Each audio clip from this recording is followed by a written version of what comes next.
Baik, Assalamualaikum warahmatullahi wabarakatuh. Selamat pagi. Waalaikumsalam warahmatullahi wabarakatuh. Pemirsa, saya Ivana Indri kembali hadir di acara obrolan kita.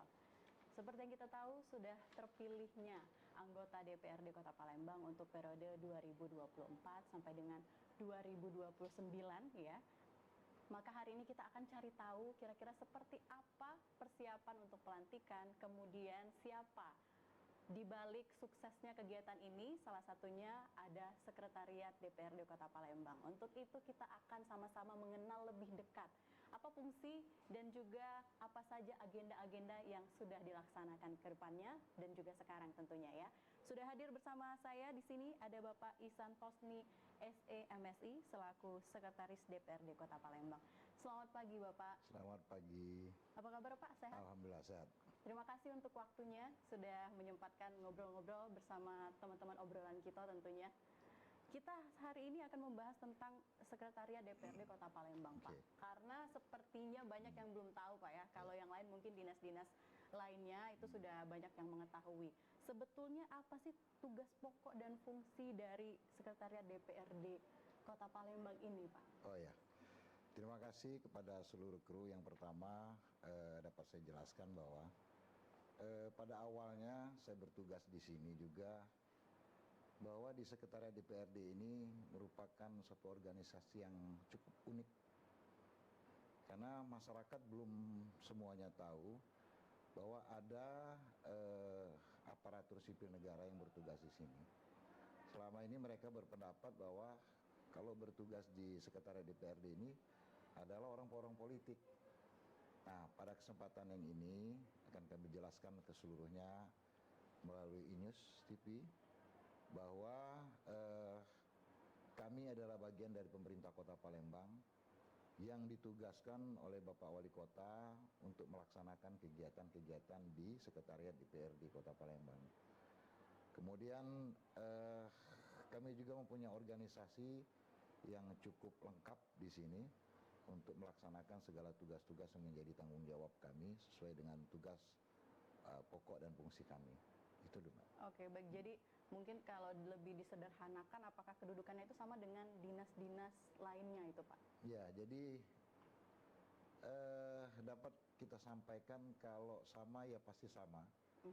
Karena jabatan di Sekretaris DPRD ini juga sama dengan jabatan kepala dinas atau kepala badan di organisasi lainnya. Karena biasanya dinas lain disebut kepala dinas Kepala seperti dinas, itu ya. betul. Tapi spesial kalau Sekretariat DPRD Kota ini Sekretaris, ya. lebih akrab dipanggil seperti itu, Pak ya. Baik, mungkin sudah terjawab untuk pemirsa.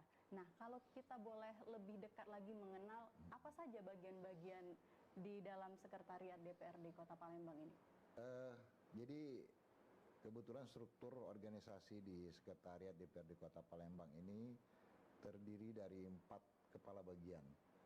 Jadi satu ada bagian umum, kemudian bagian program dan keuangan, kemudian bagian persidangan dan perundang-undangan, dan yang terakhir itu bagian fasilitasi penganggaran dan pengawasan. Jadi sebenarnya unit yang cukup besar di Sekretariat DPRD Kota Palembang ini. Oke, ini menarik ya Pak kalau kita bicara tentang bagian-bagian, ada bagian program dan keuangan, tapi di sini juga ada bagian khusus, bagian fasilitasi penganggaran tadi Pak ya? Ya, fasilitasi penganggaran dan pengawasan juga di sini. Itu seperti apa Pak kalau boleh dijelaskan secara sederhana perbedaannya? Karena sama-sama penganggaran itu biasanya lebih lekat dengan keuangan seperti itu. Ya. Ada perbedaan khusus atau cuma beda di koordinasinya saja seperti itu? Jadi kalau di unit Sekretariat DPRD Kota Palembang ini memang agak sedikit beda dari organisasi perangkat daerah yang lainnya. Kalau kita lihat dari bagian fasilitasi penganggaran pengawasan ini sebetulnya lebih khusus ke anggota dewannya. Jadi memfasilitasi seluruh kegiatan dewan, kemudian penganggarannya juga. Kemudian pengawasan juga, itu di dewan semuanya. Jadi memang lebih khusus di bagian fasilitasi ini untuk di dewannya. Oke, jadi secara teknis itu tanggung jawabnya lebih ke DPRD seperti itu Pak? Ya, jadi kalau kita lihat menjadi tugasnya itu perannya itu penyampaian ya, Oke. memfasilitasi. Jadi fasilitasi misalnya keinginan masyarakat melalui sekretariat DPRD, kemudian staf DPRD menyampaikan kepada anggota DPRD melalui bagian fasilitasi ini. Jadi tugasnya adalah membantu mengakomodir Betul. agenda-agenda dari DPRD itu Ya, sendiri. betul sekali. Itu Lebih dia tepatnya ya. begitu memang. Lebih tepatnya seperti Ya. itu. Dan struktur organisasinya juga memang sedikit berbeda, tadi sudah dijelaskan Betul, juga betul. Pak ya, dari yang lain-lainnya itu. Ya. Nah, ini kalau kita bicara lagi tentang kegiatan-kegiatannya Pak ya, untuk meningkatkan efisiensi, kemudian juga efektivitas yang banyak juga dipertanyakan oleh masyarakat. Adakah inisiatif yang sudah dilakukan kira-kira untuk mengakomodir tadi kepada anggota DPRD tadi Pak, apa saja? Mungkin bisa dijelaskan. Dalam melaksanakan tugas keseharian, tentunya kita kan perlu membutuhkan inovasi-inovasi. Jadi kebetulan kami sejak menjabat itu kami sudah mencoba melakukan inovasi, yaitu melalui aplikasi. Jadi aplikasi perjalanan dinas untuk memudahkan kita mengontrol, untuk memudahkan kita mengadministrasikan untuk kegiatan-kegiatan anggota dewan ini. Oke, jadi dari aplikasi itu sudah berapa lama Pak? Apa Baru berjalan. Bapak Ya, setelah inisiasi? saya lakukan inovasi, ini baru kita jalankan. Oke, hasilnya atau sudah bisa dilihat progres dari aplikasi ini membantu berapa persen kira-kira sudah terlihat seperti itu Pak? Jadi kebetulan penganggarannya itu ditambahkan ya. Jadi kegiatan-kegiatan baru akan kami laksanakan di penghujung ya, di penghujung. Namun memang dari aplikasi itu kami mencoba secara manual untuk menerapkan sebelum pelaksanaan program itu. Jadi hasilnya sudah mulai terlihat dan lebih terarah lagi. Oke, baik.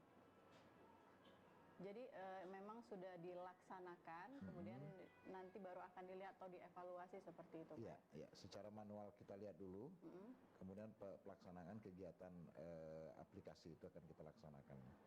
Karena kegiatan itu memang kita anggarkan di anggaran perubahan untuk pelaksanaan aplikasi itu. Oke, kalau untuk responnya sendiri Pak dari mungkin pegawai seperti itu, apakah ada kesulitan dengan SDM menggunakan aplikasi seperti ini itu? Ya tentunya inovasi itu memerlukan yang pasti itu SDM ya. Karena sesuatu yang baru itu harus kita persiapkan mulai dari sisi manusianya, kemudian perangkatnya, kemudian beberapa hal yang harus kita persiapkan. Karena memang barang itu namanya barang baru, jadi kita perlu seluruhnya kesiapannya. Oke, baik. Itu salah satu inovasi yang dilakukan ya. Nah, pemirsa juga kita akan bertanya lebih lanjut tentang program-programnya, tapi sebelum ke sana Pak, tadi kita bicara tentang anggaran masih, saya kembali lagi ke sana. Apakah ada langkah-langkah yang diambil tentunya untuk mencegah potensi penyalahgunaan anggaran? Karena ini sangat sensitif ya isu ini Pak. Seperti apa Pak Bapak melihatnya? Yang pertama, jujur sejujurnya, saya begitu ditugaskan oleh Bapak Wali Kota di Sekretariat DPRD ini, saya harus lihat dulu personilnya. Oke. Jadi personilnya harus kita bina dulu, kemudian kita sampaikan misi dan tujuan kita, supaya penyalahgunaan atau potensi-potensi itu dapat kita kurangin sedikit demi sedikit untuk organisasi sekretariat DPRD yang lebih bagus lagi ke depannya. Mungkin itu dari saya lihat dari potensi dulu, dari kemanusiaannya dulu. Bukan kemanusiaan, maksudnya manusianya dulu, pribadinya dulu. Jadi lebih pertama kali itu dilakukan koordinasi seperti itu bentuknya. Berapa lama Pak Bapak butuh waktu itu sampai benar-benar merasa oke, bisa dijalankan seperti itu Pak? Saya lihat kemarin itu saya perlu waktu sampai cukup lama juga, 3 bulan. Saya harus melihat dulu potensi yang ada, kemudian saya menyampaikan visi misi saya kepada seluruh kawan-kawan yang ada di sekretariat daerah, di sekretariat DPRD ini, supaya mereka bisa bersama-sama menjalankan tugas ini sebaik-baiknya. Oke, baik. Jadi memang ada harus yang disamakan dulu visi misinya seperti itu, Pak. Kita akan lanjut lagi nanti, pemirsa. Pastikan Anda tetap bersama kami di obrolan kita.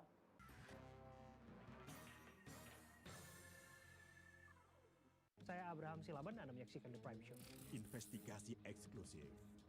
Omnibus Law Undang-Undang Cipta Kerja mengakibatkan PHK di mana-mana. Mengupas isu-isu terhangat. Ini apa? Hakim MK? Silakan diselesaikan, Mas Saya Pipin. dikasih kesempatan ke Fritsen, Kak. Semua tanya akan dijawab dengan tuntas dan berkelas. Ada kejanggalan bagi saya dari pihak-pihak wasit yang tidak menguntungkan buat kita. The Prime Show. Setiap Rabu pukul 8 malam. Mengupas makna dan tafsir Al-Quran bersama ulama terkemuka tanah air. Kaum min kaum khairun minal yadis sufla. Nggak bakal bisa dibayar oleh dunia dan seisinya. Jelas, lugas untuk kehidupan sehari-hari. Di antara yang merusak hati adalah buruk sangka. Wa aqimus shalah wa atuz zakah. Itu pun sejajar dengan jihad fisabilillah. Cahaya Hati Indonesia. Sabtu dan Minggu pukul 12 siang di iNews. Mempertanyakan rasa keadilan. Negeri kami nampak kehilangan kemudi. Kebenaran, keberanian, dan juga kejujuran. Saatnya kita bicara. Tuntaskan di sini. Menyampaikan dari kacamata mahasiswa. Saya Aryo Ardi. Saya Anisha Dasuki. Interupsi hanya di iNews.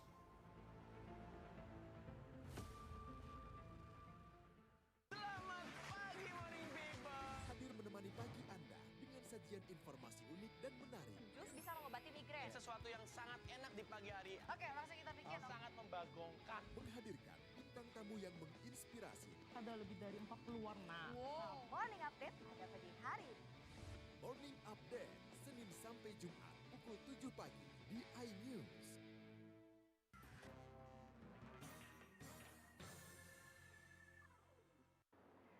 Baik pemirsa, Anda masih bersama kami di program obrolan kita. Kita akan lanjutkan kembali Pak, obrolan ini menarik ya kalau kita bicara anggaran sendiri Pak ya. Tadi sudah dijelaskan bagaimana bentuk keterlibatan dari teman-teman sekretariat DPRD Kota Palembang untuk meminimalisir penyalahgunaan tersebut. Tapi kalau kita bicara lebih personal mungkin Pak ya, sebelumnya Bapak kan memimpin di Bapenda. Kita bicara Saya sekretaris Bapenda. Oh, sekretaris Bapenda. Sekarang di sekretariat DPRD Kota. Ya. Mungkin bisa sedikit diceritakan ada bedanya katakanlah dalam memimpin, apa yang dirasakan seperti itu Pak? Ya, terima kasih Mbak. Yang pertama memang saya bilang kalau memang bisa dibilang bahwa sekretariat DPRD Kota Palembang ini adalah unit khusus. Tidak ada satupun organisasi perangkat daerah yang sama dengan tugas dan pokok kami di sini. Di sebelumnya saya pernah sekretaris di Badan Pendapatan Daerah, kemudian pernah di sekretaris Dinas Sosial Kota Palembang, kemudian pernah di Kabid di Kesbangpol dan lain-lainnya. Ini sangat beda sekali lingkup kerja yang saya lakukan. Makanya saya perlu waktu yang cukup sedikit lama untuk memahami tugas-tugas saya di sini bersama kawan-kawan yang ada, harus saya aplikasikan supaya yang menjadi tugas pokok di sini dapat saya laksanakan dengan baik. Kemudian sedikit saya dapat jelaskan bahwa kami bertugas di sini selain bertugas sebagai penyelenggaraan ya, salah satu bagian dari penyelenggaraan di pemerintahan daerah, kami bertugas di legislatif. Jadi harus mengakomodir seluruh kegiatan atau seluruh menjadi bagian kami dari anggota-anggota DPRD Kota Palembang ini. Kalau Mbak bilang tadi beda, sangat beda Pak. Jadi kami harus lebih berhati-hati lagi dalam melaksanakan dan menjalankan tugas-tugas yang ada di sekretariat DPRD ini, supaya apa yang menjadi tugas kami memberikan pelayanan kepada anggota DPRD ini menjadi puas. Jadi tingkat kepuasan masyarakat itu melalui anggota DPRD yang kami layani. Oke. Ya, dari sisi administrasi, dari sisi keuangan, ataupun dari tugas-tugas lainnya, baik itu tugas perbantuan yang kami laksanakan dalam menyukseskan tugas-tugas dari anggota DPRD Kota Palembang ini. Oke, baik. Nanti kita akan bahas juga kira-kira seperti apa persiapan pelantikan, Pak ya. Karena itu sebentar lagi, dan saya lihat juga teman-teman dari Sekretariat DPRD Kota ini sudah mulai sibuk sepertinya ya. Kita kembali lagi, Bapak tadi sempat menyebutkan juga ada beberapa di organisasi Sekretariat DPRD Kota ini itu adalah bagian persidangan dan perundang-undangan. Ini mungkin bisa sedikit dijelaskan bagaimana fungsinya seperti apa, Pak? Karena masyarakat pasti hanya tahu untuk legislatif itu DPRD-nya, ternyata ada yang di balik itu ada yang mengakomodir juga gitu. Dapat saya jelaskan, seharusnya ini kabaknya yang jelaskan, tapi secara umum saya jelaskan bahwa bagian persidangan dan perundang-undangan ini adalah bagian yang sangat vital dari seluruh bagian yang ada di Sekretariat DPRD Kota Palembang ini. Tugas mereka yaitu memberikan semua pelayanan, baik untuk rapat-rapat dari anggota dewan maupun dari konsultasi untuk pembuatan undang-undang dari pemerintah, antara pemerintah kota dengan DPRD Kota Palembang. Serta tugas-tugas lainnya termasuk humas itu juga ada di bagian persidangan dan perundang-undangan. Jadi kalau kita lihat ini sangat kompleks dan sangat lengkap semua kebutuhan-kebutuhan yang ada di DPRD Kota Palembang ini melalui bagian persidangan dan perundang-undangannya. Jadi betul-betul tugas yang berat bagi seorang kabak di persidangan dan perundang-undangan. Oke, baik. Itu secara umum ya, seperti itu tugasnya, Pak. Nah, ini kalau kita bicara sekarang tentang hubungan ke masyarakat sendiri, Pak. Ini kan sangat banyak yang belum tahu sebetulnya bagaimana sih ketika ingin melakukan pendekatan atau ingin tahu lebih jauh prosesnya, ingin lebih terbuka seperti itu. Mungkin bisa dijelaskan pengelolaan aspirasi masyarakat dari Sekretariat DPRD Kota Palembang itu seperti apa, Pak? Mungkin secara ringkasnya saja prosesnya. Secara ringkas dapat saya jelaskan bahwa dalam menampung aspirasi masyarakat itu kebetulan kita di bagian fasilitasi penganggaran dan pengawasan. Dapat kami sampaikan kepada seluruh masyarakat yang ingin menyampaikan aspirasinya, baik secara langsung maupun melalui surat, itu dapat disampaikan ke Sekretariat DPRD Kota Palembang melalui bagian fasilitasi anggaran dan pengawasan. Nah, bagian ini adalah mengakomodir semua aspirasi yang ada di masyarakat untuk itu kita teruskan ke anggota dewan melalui ketua DPRD maupun wakil-wakil ketua DPRD. Selanjutnya dari pimpinan dewan akan meneruskan ke praksi-praksi atau komisi-komisi yang menanganinya. Mungkin itu sebenarnya. Oke, baik. Kalau untuk media komunikasi sendiri ya, yang saya tahu memang aktifnya mungkin salah satunya di Instagram seperti itu. Memang sudah mulai digalakkan, Pak, penggunaan media digital. Ini seperti apa Bapak melihatnya, Pak? Tidak kita pungkiri bahwa peran-peran dari Instagram maupun media digital itu sangat mempengaruhi pengetahuan masyarakat tentang apa yang akan kita sampaikan. Ini sangat tinggi perannya dalam mensosialisasikan kegiatan-kegiatan yang ada di DPRD Kota Palembang. Mungkin ada kegiatan khusus untuk memberikan informasi atau katakanlah informasi terbuka seperti itu untuk masyarakat, Pak? Apakah ada penyuluhan atau seperti apa? Atau memang hanya melalui media sosial saja untuk masyarakat supaya tahu kegiatan-kegiatan dari Sekretariat DPRD Kota ini? Jadi kalau kita lihat semua peran yang ada di Sekretariat DPRD Kota Palembang ini sebenarnya tidak terlepas dari peran dari pemerintah kota juga. Karena kita kan bagian dari pemerintah Kota Palembang, tentunya untuk sosialisasi akan lebih melalui Dinas Komunikasi atau Kominfo informasi.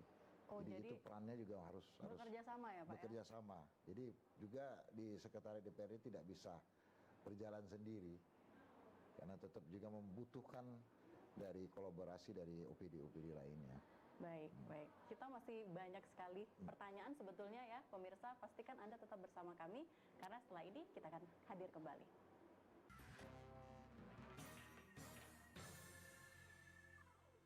Mengupas makna dan tafsir Al-Quran bersama ulama terkemuka tanah air. Kaumum min kaum khairun minal yadis sufla. Nggak bakal bisa dibayar oleh dunia dan seisinya. Jelas, lugas untuk kehidupan sehari-hari. Di antara yang merusak hati adalah buruk sangka. Wa aqimus salah wa atuz zakah. Itu pun sejajar dengan jihad fisabilillah. Cahaya Hati Indonesia, Sabtu dan Minggu pukul 12 siang di iNews.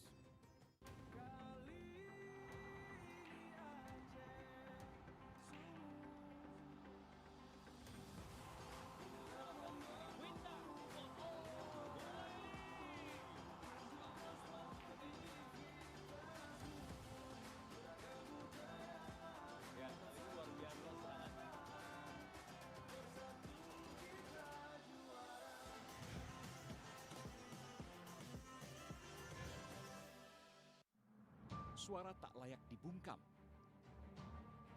Intelektualitas perlu diuji.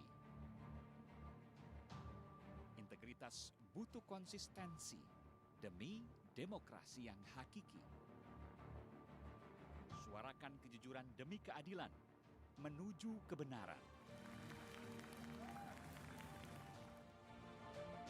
Saya Aiman Wicaksono, saatnya rakyat bersuara.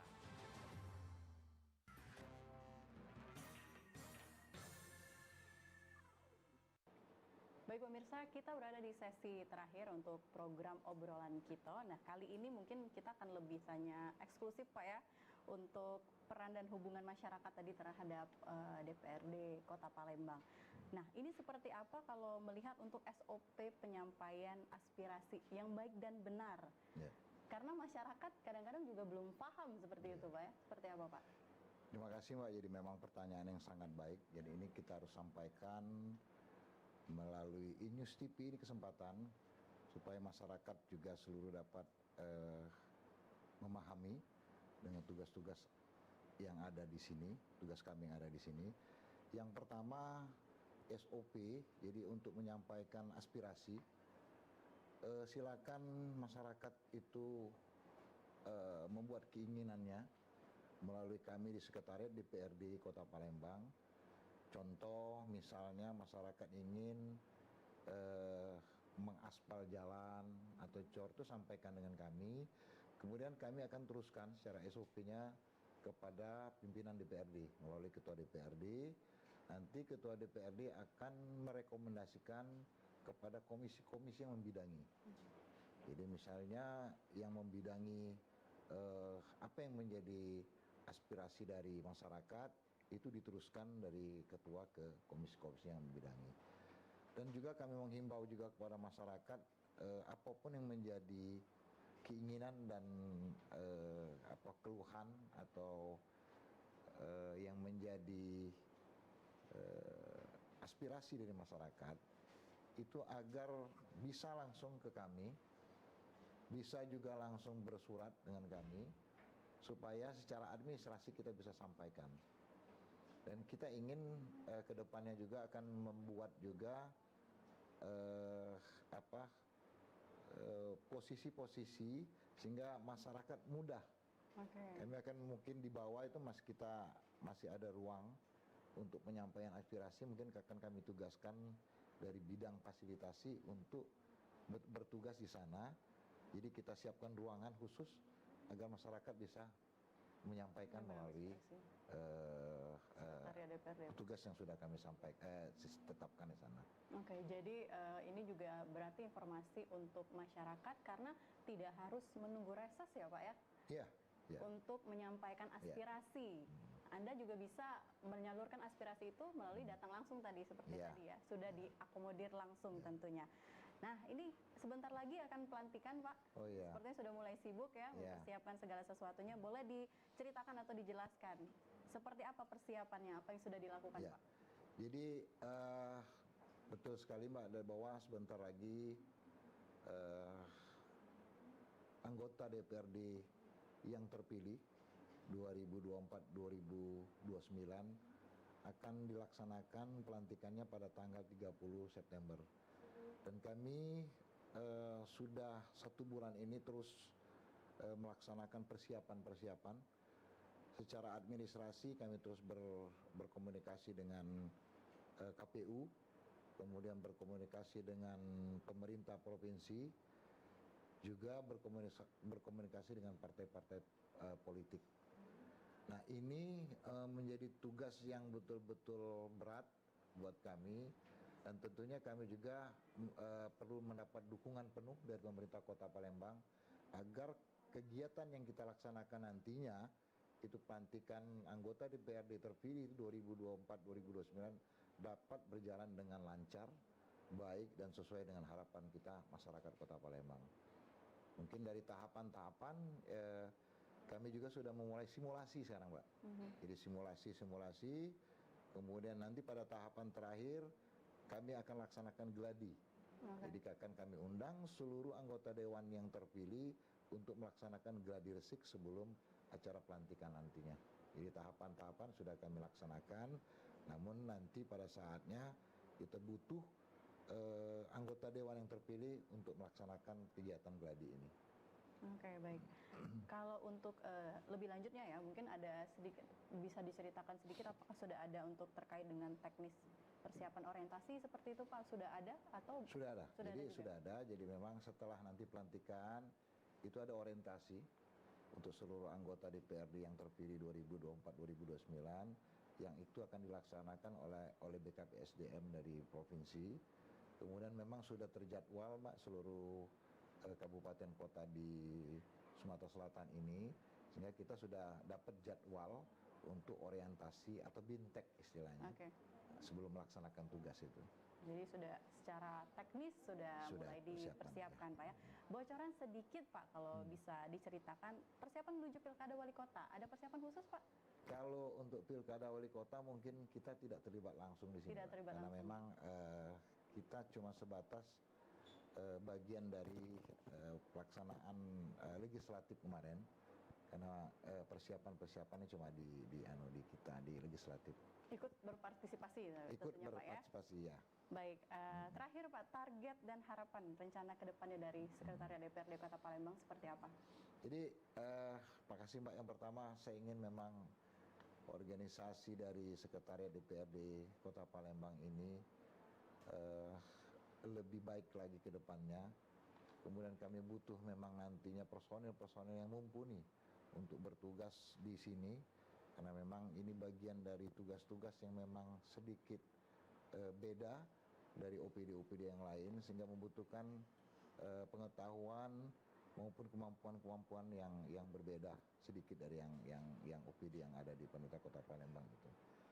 Tapi yang pada intinya bahwa tugas yang dilaksanakan ini secara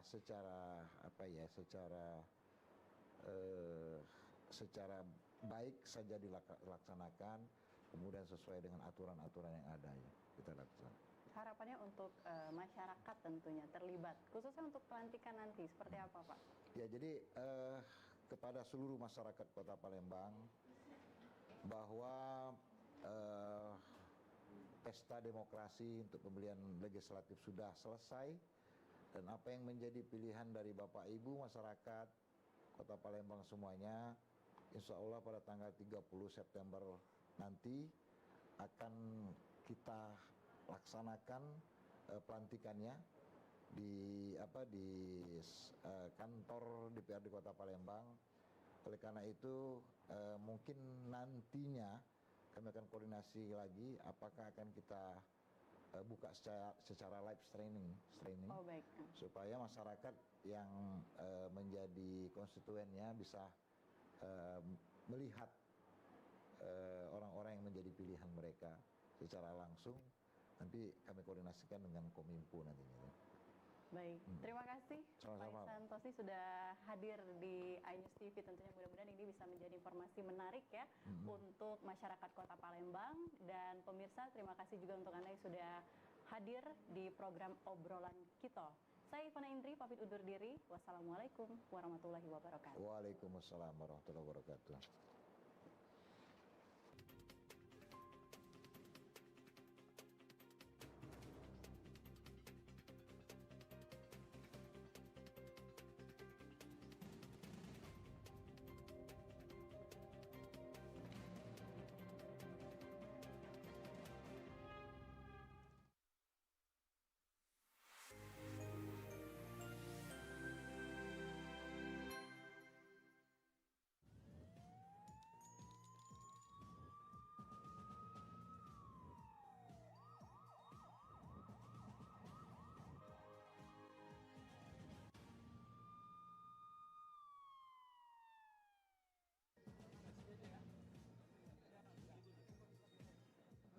Kontraktor tewas ditusuk orang tak dikenal.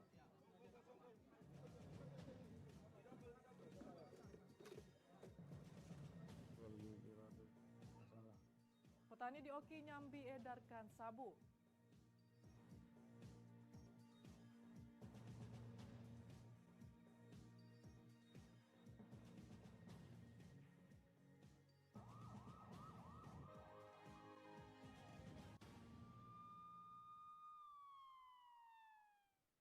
Selamat pagi, apa kabar pemirsa? Senang sekali saya dapat menemani Anda untuk menyampaikan berita kriminal dan peristiwa yang terjadi di Sumatera Selatan dan sekitarnya dalam program Borgol.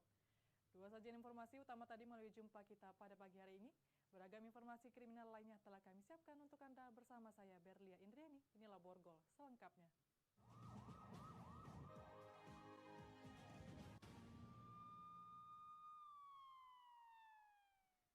Kita awali berita pertama pemirsa saat sedang jalan-jalan sore bersama anaknya berusia 4 tahun. Seorang pria di kota Lubuk Linggau ditikam orang tak dikenal. Akibatnya pria yang beroperasi sebagai kontraktor itu tewas dengan luka tusuk di punggung sebelah kanan. Warga Kelurahan Jogoboyo, Kota Lubuk Linggau dihebohkan atas tewasnya Hamsi, seorang kontraktor tewas ditusuk oleh orang tidak dikenal. Hamsi ditikam orang tidak dikenal saat sedang jalan-jalan sore mengendarai sepeda motor bersama putranya yang masih berusia 4 tahun. Diduga korban ditusuk saat sedang mengendarai sepeda motor. Usai ditusuk, korban masih sempat mengendarai sepeda motor sambil membonceng putranya menuju pulang ke rumah dengan kondisi tubuh berlumuran darah akibat luka di punggung belakang dan tembus ke paru-paru. Setiba di depan rumahnya, korban sempat meminta tolong. Namun karena luka tusuk parah, korban langsung tersungkur di depan rumahnya dan tak sadarkan diri. Melihat korban tersungkur, tetangga korban langsung berusaha membantu dan membawa korban ke rumah sakit. Namun saat akan dibawa ke rumah sakit, korban menghembuskan nafas terakhirnya. Sore itu biasa, sore itu aku keluar dari rumah, nyiram jalan ya, nyiram jalan. Nah, setelah nyiram jalan, kira berapa menit nyiram, saya toleh ke kanan, lihat Amsi ini dengan anaknya naik motor kan, naik motor ngarah ke aku. Nah, ngarah ke aku ini sempat ngomong, begitu dekat, Kak, tolong aku Kak. Nah, begitu dengar Kak, tolong aku Kak itu, aku dekatilah korban ini, si Amsi ini aku dekati, begitu aku dekat, baru nyampe, motor berhenti, dia langsung jatuh, terbalik. Saat ini pihak kepolisian sedang melakukan proses penyelidikan atas peristiwa penusukan yang menewaskan Hamsi. Dari Lubuk Linggau, Sudirman, iNews melaporkan. Pemirsa tak terima kakak ipar perempuannya diperas dan diancam video hubungan intim akan disebar ke medsos oleh selingkuhannya. Seorang pria di Kabupaten Empat Lawang tersulut emosi hingga menghabisi pacar gelap sang kakak ipar. Korban tewas terkena tikaman senjata tajam di bagian leher, telapak tangan, dan lengan. Peristiwa pembunuhan dilatar belakangi perselingkuhan kakak ipar pelaku yang berusaha diperas oleh korban karena kakak ipar pelaku berselingkuh dengan perempuan lain. Ancaman dan pemerasan berupa video hubungan intim. Korban meminta uang sebesar 3 juta rupiah dan jika tidak dipenuhi, korban mengancam akan menyebarkan video hubungan intim mereka ke media sosial. Korban diduga menjadikan teman perselingkuhan kakak iparnya tersebut sebagai ATM dan akhirnya diketahui pelaku. Hingga pelaku Dedi dan Andi, adik ipar tersebut, emosi dan mencari korban. Saat bertemu di kawasan Padang Ajan, terjadilah perkelahian hingga korban sekarat dan terakhir meninggal dunia.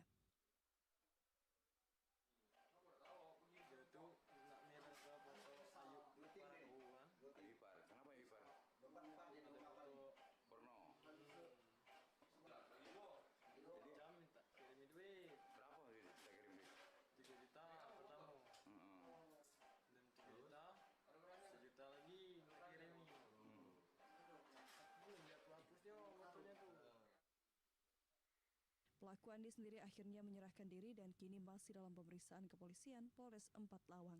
Sementara satu pelaku atas nama Dedi masih dalam pengejaran.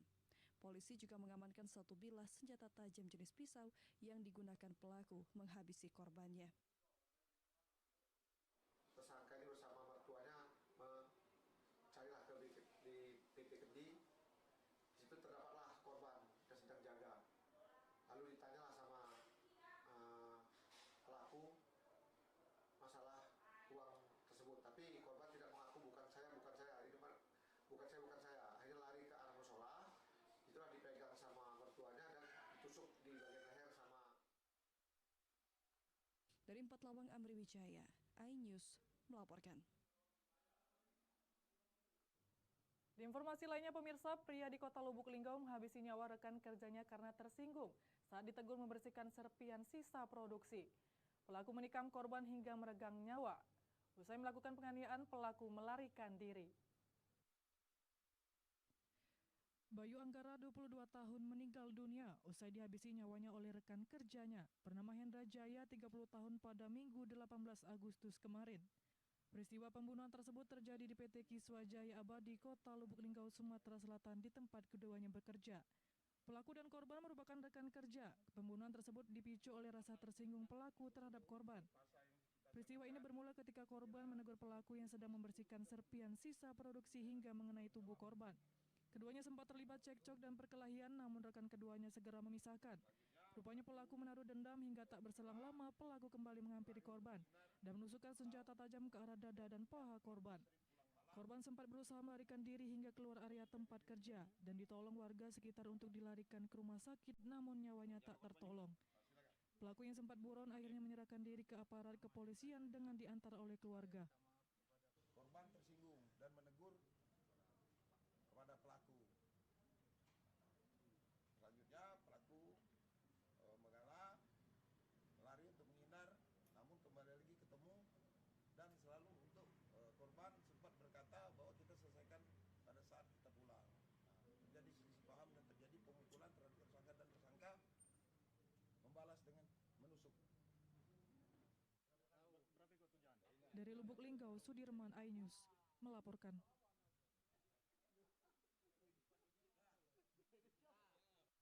Petani di Oki Nyambi edarkan sabu, informasinya sesaat lagi.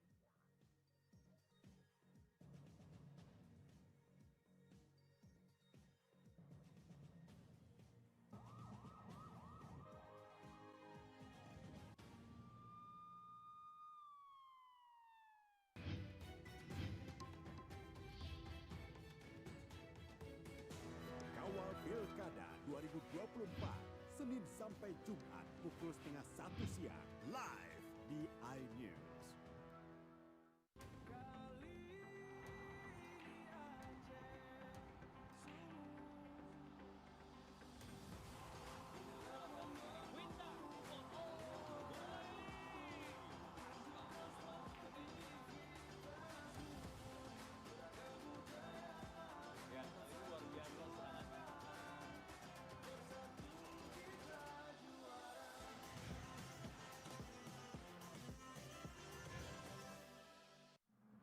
Suara tak layak dibungkam.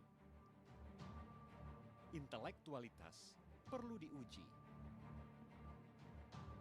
Integritas butuh konsistensi demi demokrasi yang hakiki.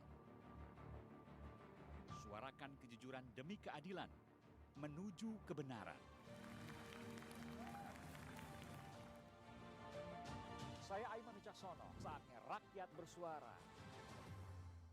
Saya Abraham Silaban, Anda menyaksikan The Prime Show. Investigasi eksklusif. Omnibus Law Undang-Undang Cipta Kerja mengakibatkan PHK di mana-mana. Mengupas isu-isu terhangat. Ini apa? Hakim MK? Silakan diselesaikan, Mas Saya Pipin. dikasih kesempatan ke Fritsen, Kak. Semua tanya akan dijawab dengan tuntas dan berkelas. Ada kejanggalan bagi saya dari pihak-pihak wasit yang tidak menguntungkan buat kita. The Prime Show. Setiap Rabu pukul 8 malam.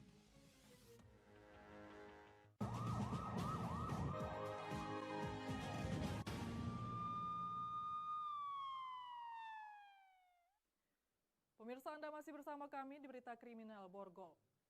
Seorang petani di Kabupaten Ogan Komering Ilir, Sumatera Selatan nyambi sebagai pengedar sabu karena terdesak ekonomi. Petani ini ditangkap polisi usai polisi berpura-pura menjadi pembeli. Penyamaran polisi memberantas peredaran narkoba di Kabupaten Ogan Komering Ilir, Sumatera Selatan akhirnya terus membuahkan hasil. Kali ini pelakunya adalah seorang petani yang nyambi menjadi pengedar sabu. Polisi pun melakukan penyamaran dengan berpura-pura sebagai pembeli kepada pelaku. Sehingga terjadilah transaksi di wilayah Kecamatan Sungai Menang, Kabupaten Oki. Pelaku tes 35 tahun kemudian membawa barang bukti berupa 2 paket sabu senilai 100 juta rupiah. Ia pun tak berkutik tatkala mengetahui jika pembelinya adalah seorang polisi. Di hadapan petugas, pelaku pun mengakui perbuatannya dan nekat menjadi pengedar sabu karena terdesak masalah ekonomi. Tes mendapatkan upah Rp1 juta setiap kali transaksi. Jadi berawal dari informasi masyarakat bahwa di seputaran Desa Sungai Menang itu sering terjadi transaksi jual beli narkotika. Kemudian kami diperintahkan untuk melakukan penyamaran, melakukan penyelidikan di seputaran lokasi tersebut. Pelaku kini dijerat pasal 112 dan 114 Undang-Undang tentang Narkotika dengan ancaman kurungan minimal 6 tahun penjara dan maksimal 20 tahun penjara serta denda maksimal Rp10 miliar. Dari Ogan Komering Ilir, Fitriadi, iNews melaporkan. Sementara itu pemirsa, Kejaksaan Negeri Muara Enim melakukan pemusnahan barang bukti yang sudah berkekuatan hukum tetap atau ingkrah. Barang bukti yang dimusnahkan hasil penyelesaian kasus periode Februari sampai dengan Juli 2024. Sebanyak 153 perkara dengan cara diblender dan dibakar serta dipotong. Bertempat di halaman kantor Kejaksaan Negeri Muara Enim yang baru di Jalan Ci Agus Kimas Islamic Center, Kabupaten Muara Enim berlangsung pemusnahan barang bukti hasil penyelesaian perkara yang ditangani Kejaksaan Negeri Muara Enim. Kepala Kejaksaan Negeri Muara Enim Rudi Iskandar mengatakan pemusnahan barang bukti ini merupakan perkara yang sudah ditangani dan berkekuatan hukum tetap atau ingkrah. Untuk barang bukti yang sudah dimusnahkan sebanyak 153 perkara, yang terdiri dari narkotika sebanyak 68 perkara berupa sabu-sabu, ganja, dan ekstasi. Kemudian tindak pidana umum lainnya sebanyak 85 perkara berupa senjata api dan sajam. Sementara untuk mencegah dan memberantas peredaran narkotika, Kejari bersama unsur terkait akan membentuk tim asesmen dan rumah rehab dan sosialisasi terutama ke satuan pendidikan. Nah, banyak yang sudah melaksanakan yang perkara-perkara narkotika di Kabupaten Muara Enim. Kami bekerjasama dengan BNN, Forkopimda akan membentuk tim asesmen dan rumah rehab untuk melaksanakan apabila ada pemakai kita serahkan di rumah. Dari Muara Enim, Edwin Sasatria, iNews melaporkan.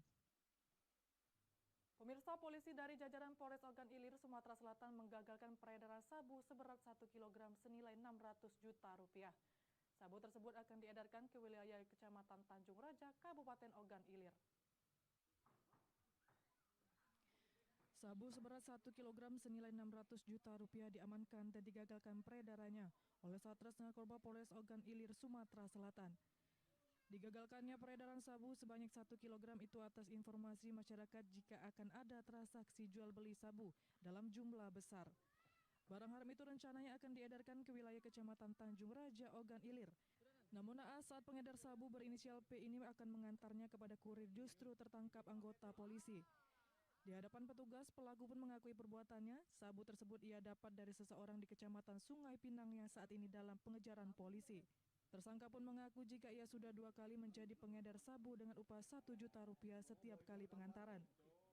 Jadi berawal dari informasi yang diterima oleh personel Sat Narkoba bahwasannya akan ada pengiriman sabu-sabu ke daerah Tanjung Raja, dilakukan penyelidikan oleh anggota. Kemudian begitu ditemukan motor yang dicurigai, dihentikanlah dan dilakukan penggeledahan. Ditemukanlah di situ narkotika jenis sabu-sabu kurang lebih 1 kantong seberat 1 kg. Kini tersangka sudah mendekam di tahanan Mapolres Ogan Ilir dan terancam hukuman 20 tahun penjara dan denda maksimal Rp10 miliar. Dari Ogan Ilir, Fitriadi, iNews melaporkan. Pencuri modus minta sumbangan, informasinya setelah pariwara berikut.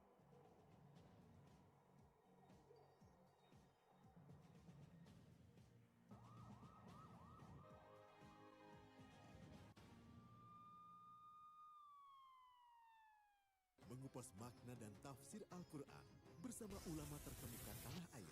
Kaumum min kaum khairun minal yadis sufla. Nggak bakal bisa dibayar oleh dunia dan seisinya. Jelas, lugas, untuk kehidupan sehari-hari. Di antara yang merusak hati adalah buruk sangka. Wa aqimus shalah wa atuz zakah. Itu pun sejajar dengan jihad fisabilillah. Cahaya Hati Indonesia, Sabtu dan Minggu pukul 12 siang di iNews. Mempertanyakan rasa keadilan. Negeri kami nampak kehilangan kemudi. Kebenaran, keberanian, dan juga kejujuran. Saatnya kita bicara. Tuntaskan di sini. Menyampaikan dari kacamata mahasiswa. Saya Aryo Ardi. Saya Anisha Dasuki.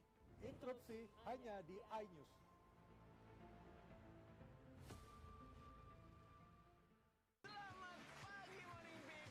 Hadir menemani pagi Anda dengan sajian informasi unik dan menarik. Jus bisa mengobati migrain. Sesuatu yang sangat enak di pagi hari. Oke, langsung kita bikin. Sangat membagongkan. Menghadirkan bintang tamu yang menginspirasi. Ada lebih dari 40 warna. Wow. Morning update ada di hari ini. Morning Update, Senin sampai Jumat pukul 7 pagi di iNews. Update informasi terlengkap menuju prime time berkualitas bersama iNews. Halo, selamat sore. Bekerja keras. iNews sore setiap hari. Di iNewsroom dan Banjar terus iNewsroom, Senin sampai Jumat. iNews Prime, Senin sampai Jumat. iNews Malam, setiap hari, hanya di iNews.